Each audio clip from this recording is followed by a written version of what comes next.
आज की बात वर्तमान मुद्दों के साथ देखिए जयदेव पटेल के साथ शनिवार रात 11 बजे और रविवार सुबह 11 बजे सिर्फ नंबर 1 इंडिया न्यूज पर।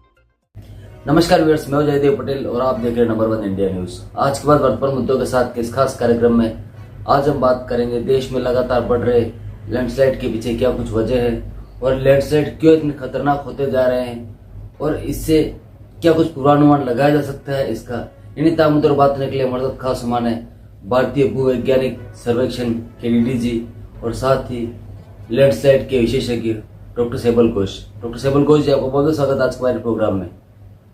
नमस्कार सर। नमस्कार, बताइए। डॉक्टर सैबल घोष, आपसे मेरा पहला सवाल है कि देश में तेजी से बढ़ रहे भूस्खलन के पीछे क्या प्रमुख कारण है, ऐसा आपको लगता है? देखिए, भूस्खलन का दो कारण होता है। एक अंदरूनी कारण, जो मान लीजिए जो सॉइल व पत्थर का जो गठन है, देन भूमि का जो ढाल है, एंड हम जो उसके ऊपर जो लैंड यूज व लैंड कवर चेंज होता है उसके एक, तो ये सब अंदरूनी कारण है। अंदरूनी कारण से आपको ये पता चल सकता है दैट किस जगह भूस्खलन प्रवण है, माने किस जगह से भूस्खलन शुरू हो सकता है, इनिशिएट हो सकता है।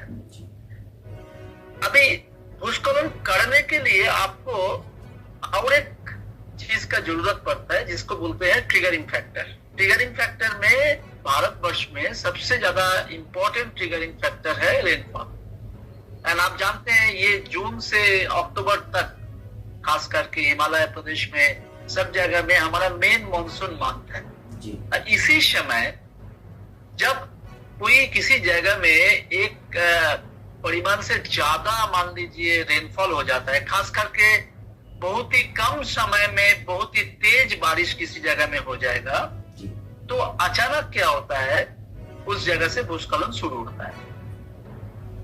यही भूस्खलन का मेन कारण है। एंड हमने हमारा जो डेटा है, हमने देखा है nearly 80% of the Indian landslides are triggered by rainfall.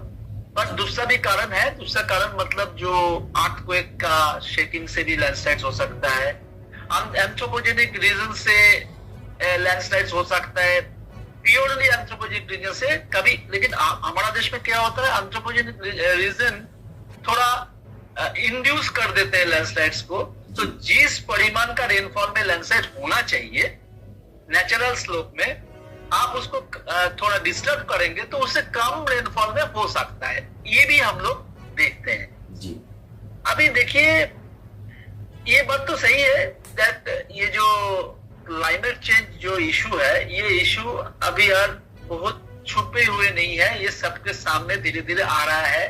Temperature बढ़ रहा है एंड आईएमडी का कुछ दिन पहले का, आई थिंक काल का ही रिपोर्ट है दैट एक्सट्रीम क्लाइमेट इवेंट्स का फ्रीक्वेंसी बढ़ रहा है।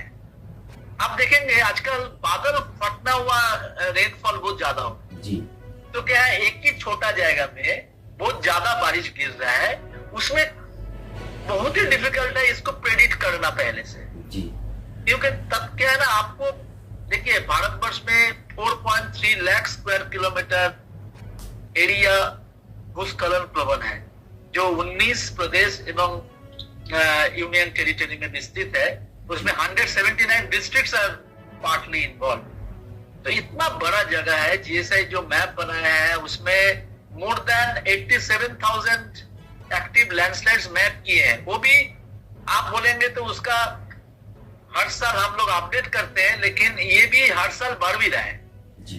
तो ये सब कारण मेनली लैंडस्लाइड का है। और एक चीज मैं बोलना चाहता हूँ इस विषय में, देखिए लैंडस्लाइड मान लीजिए किसी जगह में होता है, लैंडस्लाइड हम एक नेचुरल प्रोसेस है, हम इसको रोक नहीं सकते जी। लेकिन हम क्या कर सकते हैं, हम लैंडस्लाइड से जो ये जो बहुत ही दुखद घटना घटी ये जो वायनाड में, हम अच्छा एक पूर्वानुमान देने से हम उससे हमारा जान का जो क्षति हुआ है उससे हम बच सकते हैं जी। डॉक्टर सैबल घोष, मैं आप ही की बात पे आता हूँ कि क्या लैंडस्लाइड जो हो सकते हैं या जो हो रहे हैं, इनको प्रिडिक्ट करना कितना पॉसिबिलिटी है, और साथ ही आजकल लैंडस्लाइड इतने खतरनाक क्यों हो रहे हैं? देखिए, मैं क्या बोल रहा हूँ, आपको थोड़ा समझना पड़ेगा। हमारा देश में जियोलॉजिकल सर्वे ऑफ इंडिया पूरा देश का लैंडस्लाइड ससेप्टिबिलिटी मैप एक पर्टिकुलर बेसलाइन स्केल बोलते हैं हम लोग, एक 50,000 स्केल में तैयार कर चुका है, पूरा 4.3 लाख स्क्वायर किलोमीटर। ये मैप आपको क्या आइडिया देता है? ये मैप आपको आइडिया देता है जो लाल जोन है, रेड जोन है, उसमें से भूकंप भूस्खलन होने का, शुरू होने का, माने इसको बोलते हैं जोन ऑफ इनिशिएशन, शुरू होने का प्रवणता बहुत ज्यादा है। बट ये मैं कभी नहीं बोलूंगा जो ग्रीन जोन, लो जोन में एक भी लैंडस्लाइड नहीं होगा, उसमें भी होगा, लेकिन comparatively probability of initiation is much higher in the red zone. अभी क्या है, लैंडस्लाइड देखिए, माने साइंटिफिक लैंग्वेज में मैं बोलूंगा landslide is a site specific incident. तो ऑब्वियसली लैंडस्लाइड वो आपका साइक्लोन का माफिक नहीं है जो एक ट्रैक से जाता है, ठीक है। तो डेफिनेटली लैंडस्लाइड का पूर्वानुमान कठिन है, बट असंभव नहीं है। 19 देश में, सिंस मैंने पहले भी आपको बोला है, जो रेनफॉल से ही लैंडस्लाइड ज्यादा ट्रिगर होता है, तो हम इसको मॉनिटर करके हम इसका पूर्वानुमान कर सकते हैं। एंड उसी दिशा में जियोलॉजिकल सर्वे ऑफ इंडिया 2017 से काम कर रहा था, एंड 2020 से ग्राउंड टेस्टिंग शुरू किया था 3 जगह में। अभी ग्राउंड टेस्टिंग ये 3 जगह का तो हमने ऑपरेशनल कर दिया है।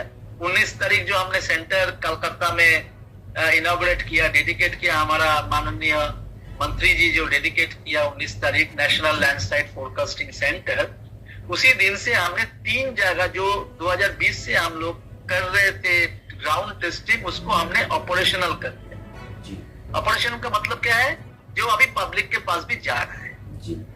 बाकी 13 जगह में हम लोग शुरू कर दिए हैं ग्राउंड टेस्टिंग। ये जो वेनाट का जो पूर्वानुमान लेके इतना ये हो रहा है, उसमें काल आई थिंक बहुत दैनिक पत्रिका में हम लोग लिखे हैं, देन उसमें हमने एसडीएम एंड डीडीएम को हमने दिया था फॉर ग्राउंड टेस्टिंग ऑन।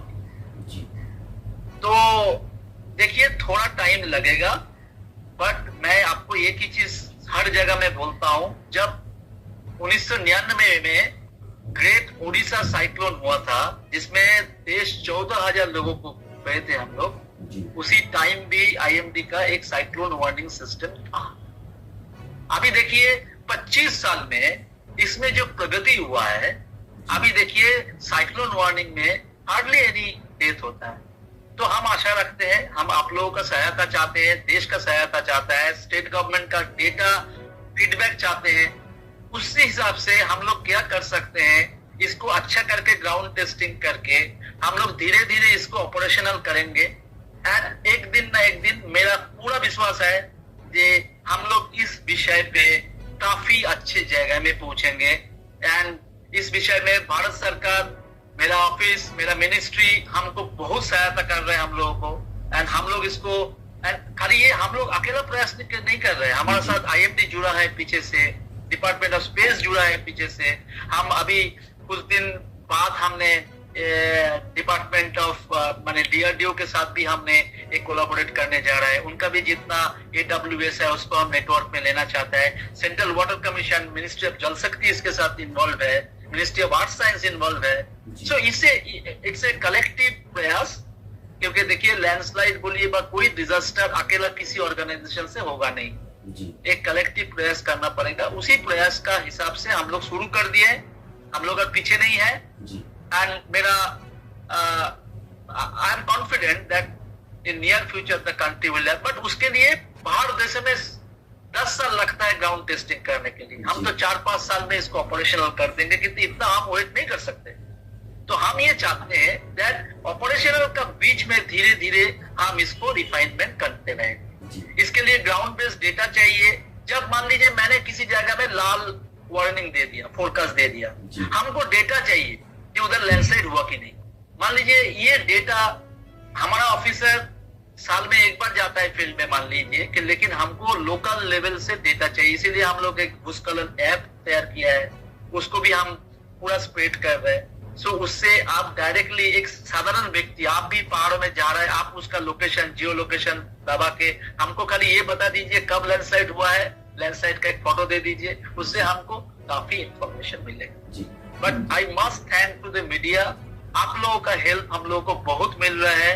हम लोग मीडिया से जितना खबर आता है, हमारा centre is collecting that and we must thank you people. ठीक है, आप लोग जिधर जान मान का क्षति होता है, जिधर मेजर रास्ता में आप लोग ज्यादा वही चाहिए, बिकॉज देखिए हमको पहले टारगेट करना है जिधर लोग बस रहे हैं जी। तो एक चीज ये मैं बोलना चाहता हूँ, और एक चीज मैं बोलना चाहता हूँ, आज एक दुनिया में एक टाइम आ गया है दैट पहाड़ों में जो हमने मैप बना रहा है, नक्शा बना रहा है, इसको हम इम्प्रूव भी कर रहे हैं, इसको यूज करके ना थोड़ा लैंड यूज जोनिंग का दिशा में भी हम लोग को सोचना पड़ेगा। देखिए एक चीज है, आप पहाड़ों में रहिए, लेकिन पहाड़ों में रास्ता बनाइए, लेकिन उसके साथ आप जियोलॉजी को ध्यान में रखते हुए, हैजार्ड को ध्यान में रखते हुए पुख्ता कुछ स्टेप लीजिए। एंड मेरा लगता है, देखिए आप हांगकांग में जाइए, हांगकांग में पहाड़ों में लंबा लंबा मकान है, कैसे रह रहे हैं, वो भी बहुत ही लैंडस्लाइड हो है। तो इसी दिशा में मेरा लगता है हम लोग काम कर रहे हैं। GSI 100 people are working on landslide in geological survey of India। हमारा मुख्य काम ये नहीं है, लेकिन हम नोडल एजेंसी है, हमारा मुख्य काम है मिनरल ढूंढना, ये ढूंढना, लेकिन इस काम में भी हम लोग इक्वली लगे हुए हैं। हमारा मंत्री जी कल एक रिव्यू ले रहे थे, उन्होंने जोड़ करके हम लोगों को बोला है कि लैंडस्लाइड अर्ली वार्निंग को बहुत आगे ले जाना है, इसमें बहुत काम कर। डॉक्टर सैफुल गोयल जी, मैं आप ही बात को थोड़ा सा और आगे बढ़ा देता हूँ कि वायनाड के अंदर जो एक लैंडस्लाइड की वजह से भीषण जो तबाही देखने को मिली, क्या आपको लगता है कि इसके पीछे कारण मानव जनित हो सकता है? नहीं, इसमें ना मैं आपको एक चीज बोलता हूँ, ये बहुत ही इंपॉर्टेंट है, आप लोग को समझने का बहुत जरूरत है। देखिए ये जो इसको बोलते हैं डेब्री फ्लो जी, ये बहुत ही इंपॉर्टेंट एक टाइप ऑफ आप बोलेंगे लैंडस्लाइड हैजार्ड है, डेब्री फ्लो। इसमें क्या होता है, पहाड़ी की ऊंची जगह से ये मलबा खिसा है, मैंने लैंडस्लाइड हुआ है पहाड़ी का ऊंची जगह पे, उसको हम लोग बोलते हैं सोर्स जोन। वो सोर्स जोन हमारा जो लैंडस्लाइड ससेप्टिबिलिटी मैप है, well with in the red zone, लेकिन वो मलबा शायद 7-8 किलोमीटर बह के आके एकदम प्लेन लैंड में जो नदी का आसपास में है, लेकिन हमने जब देख रहे हैं हमारा इम्पैक्ट प्रोबेबिलिटी मैप, हमने कल ही देखा इम्पैक्ट प्रोबेबिलिटी मैप पूरा उसी जगह को कवर करते हैं। तो एक चीज हमारा मैप में अभी हम लोग शुरू कर दिए हैं करना, दैट खाली सोर्स जोन मैप करने से नहीं चलेगा, आपको इम्पैक्ट जोन भी मैप करना पड़ेगा। क्योंकि देखिए इम्पैक्ट जोन लो लाइन एरिया होता है, वो कभी भी सोर्स जोन में आएगा नहीं। अभी एक चीज है, ये जो बसती था वायनाड का, ये नदी का आसपास था, ये affected, you can say affected जो फ्लडिंग और इनंडेशन जोन का अंदर था। तो ये भी एक इंपॉर्टेंट चीज आपने उठाया है कि हमको वो जो इनंडेशन বা इम्पैक्ट प्रोबेबिलिटी मैप देख के हमको बसती भी करना है। लेकिन एक चीज हमारा लगता है, हम जब डिस्ट्रिक्ट मजिस्ट्रेट व स्टेट गवर्नमेंट से बात करते हैं, उन लोग बोलते हैं देखिए आपका चैलेंज अलग है, हमारा चैलेंज अलग है। आप मान लीजिए बसती बैठ गया है, उसको मैं कैसे हटाऊंगा, लेकिन हम लोगों को प्रयत्न करना चाहिए। इसीलिए मैं बोल रहा हूँ लैंड यूज जोनिंग रेगुलेशंस के बाद आप एटलीस्ट बाकी जगह कर नहीं पाएंगे, लेकिन जिस जगह में आप लोग बैठे हैं उसको हम लोग थोड़ा लैंड यूज जोनिंग का बात करना चाहिए। पहाड़ों में you should not allow very long storeyed building, because देखिए हमारा देश में जो पहाड़ों में बिल्डिंग बनता है, सब इंजीनियरिंग स्ट्रक्चरल डिजाइन प्रॉपरली करके नहीं बना पाते हैं जी। उसको हमारा देश में हमको हमारे बाहरों का देशों को भी इतना पैसा भी नहीं है, ये भी आपको मानना पड़ेगा। तो हमको एक प्रैक्टिकलिटी का देख के सस्टेनेबिलिटी देख, ठीक है हम 5 मंजिला 10 मंजिला नहीं बनाए, हम 2 मंजिला बनाए। आप देखेंगे पहाड़ों में, आपको मैं एक सिटी के बारे में बात करता हूँ, मैं जितना जानता हूँ, Mahabaleshwar is also very landslide prone area. उसमें ब्रिटिश टाइम के बाद it was stopped not to allow any excess constructions on the hill। तो हम लोगों को इस दिशा में थोड़ा काम करना है।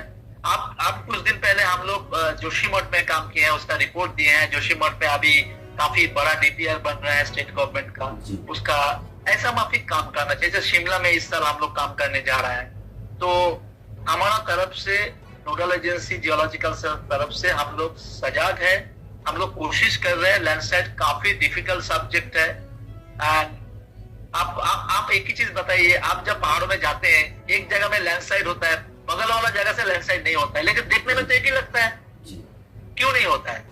तो ये इतना आसान नहीं है, इसीलिए। लेकिन एक चीज है, हम लैंडस्लाइड को शायद रोक नहीं पाएंगे, लेकिन हम थोड़ा अच्छा पूर्वानुमान धीरे धीरे होगा, एंड उससे हम जान माल का लॉस काफी कम कर पाएंगे। जी डॉक्टर सेवल गोयल जी, आपसे मेरा एक आखिरी सवाल है कि भारत में लैंडस्लाइड के कौन कौन से क्षेत्र हैं और इसके पीछे क्या वजह है? सर देखिए, पूरा हिमालय क्षेत्र जो है ये हाईली लैंडस्लाइड प्रोन है, ठीक है। ये जियोलॉजिकली अनस्टेबल है, एंड इसमें बारिश भी बहुत होता है, ठीक है। आप देखिए, बारिश का भी एक नेचर है। बारिश का जो पूर्व क्षेत्र में है, माने north eastern region and eastern Himalaya, माने सिक्किम, दार्जिलिंग, इस पे सबसे ज्यादा बारिश होता है। लेकिन वेस्टर्न सेक्टर में जियोलॉजी, उधर बारिश है, बहुत ही बारिश है, लेकिन उस जगह में हम लोग काफी देख रहे हैं। जैसा मान लीजिए, आप देखिए हिमाचल में काल हुआ, उत्तराखंड में हुआ, उस जगह में एक कॉन्सेंट्रेटेड जगह में बारिश ज्यादा गिर रहे हैं।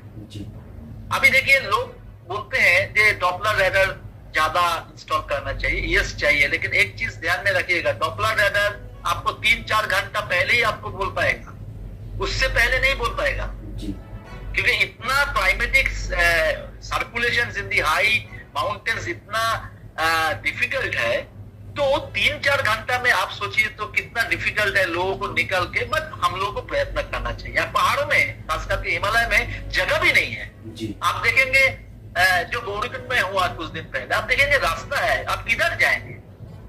तो प्रैक्टिकल चीज भी हम लोग को सोचना पड़ेगा। बट ये भी सच है, मैं बार बार बोलता हूँ, पहाड़ी झरना है, जो नदी है, उसमें आप कोई स्ट्रक्चर आसपास में मत बनाए, एटलीस्ट ये अवॉइड करें।